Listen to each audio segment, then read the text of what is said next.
Alors le dernier point, c'est la décomposition de la variabilité. Alors, on a déjà beaucoup insisté là-dessus. Quand on s'intéresse à un phénomène, on aime bien dire, voilà, ce phénomène, il est dû pour tant de pourcents à ceci, pour tant de pourcents à cela. Alors, dans le cas de la régression simple, on a une décomposition qui est excessivement simple, c'est le cas de le dire. Alors, la variabilité, qu'est-ce que c'est? Il s'agit de la variabilité globale, yi moins y bar. J'ai mes parcelles là, j'ai mesuré le rendement, je n'ai pas toujours le même rendement, donc j'ai une variabilité des rendements, yi moins y bar. C'est ça que je veux expliquer. Et quelle est la partie de cette variabilité qui s'explique par la dose d'engrais? Est-ce que c'est 5%, 10%, 40%? Alors, allons-y. Ma variabilité totale, c'est yi moins y bar. Okay, en l'absence de modèle, x joue pas, c'est y bar qui est ma référence. Donc ce yi moins y bar peut se décomposer en deux parties. Une partie qui est expliquée par le modèle. Voilà ici ce qui est expliqué par le modèle. Le modèle, qu'est-ce qu'il me dit? Il me dit, si vous mettez xi, ne vous attendez pas à y bar, attendez-vous à y chapeau i, à savoir a plus bxi. Donc ça, c'est bien la partie expliquée par le modèle. Malheureusement, cette partie expliquée par le modèle, vous voyez, ne va pas jusqu'au résidu, donc ne va pas jusqu'à la vraie valeur, donc le résidu va être l'écart entre ce que j'observe et ce qui m'est donné par le modèle. Chose que je retrouve ici. Donc j'ai y chapeau i moins y bar qui est la partie expliquée par le modèle, et yi moins y chapeau i qui est le résidu. Alors, dans le cas de la régression simple ici, tout est facile. Vous élevez au carré, vous faites la somme, les doubles produits s'éliminent, et on a bien des sommes des carrés qui s'additionnent parfaitement. Vous reconnaissez ici une somme des carrés des écarts totales, une somme des carrés due au modèle, une somme des carrés résiduels. Tout ceci se résume dans un tableau, exactement comme pour l'analyse de variance. D'ailleurs, on appelle ce tableau le tableau d'analyse de variance pour la régression. Alors, vous reconnaissez les trois sources de variabilité, totale due au modèle résiduel, les sommes des carrés, les degrés de liberté. Alors, pour la totale, on a vu n-1. Pour la résiduelle, n-2, on l'a vu aussi. Celle due au modèle, je l'obtiens par différence, ça me donne 1.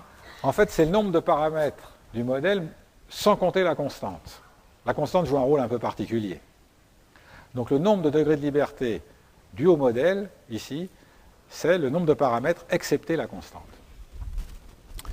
À partir de là, je calcule des carrés moyens, tout simplement en divisant les sommes des carrés par le degré de liberté, je fais les tests et j'obtiens une probabilité critique.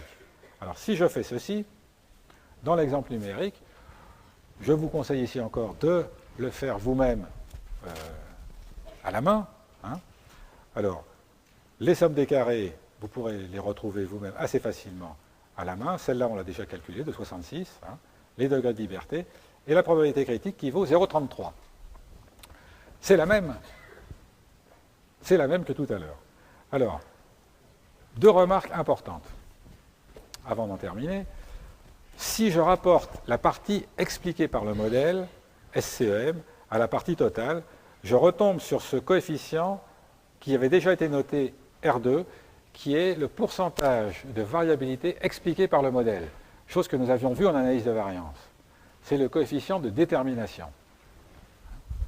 Alors ici, il vaut 0,75. Ça veut dire que 75% de ma variabilité est expliquée par le modèle. Ça paraît beaucoup, ça l'est, mais ce n'est pas significatif. Parce que beaucoup, c'est très facile quand on n'a que 3 points. Vous voyez? Donc on pourrait dire R2 de 0,75, c'est très bien. Non, R2 de 0,75, je ne sais pas. Combien j'ai de données? Ah, si j'ai 1000 données, alors ça c'est merveilleux.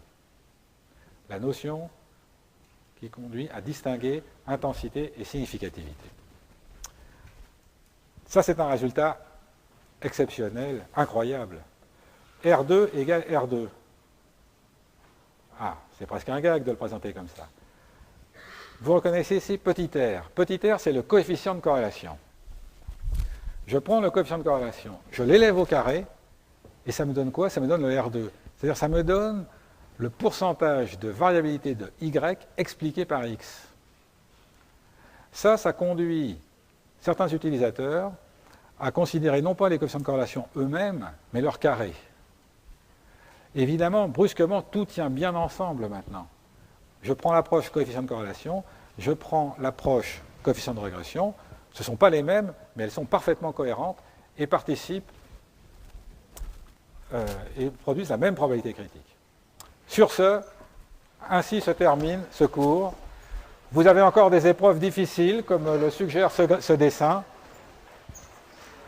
À bientôt pour ceux que je revois au deuxième module.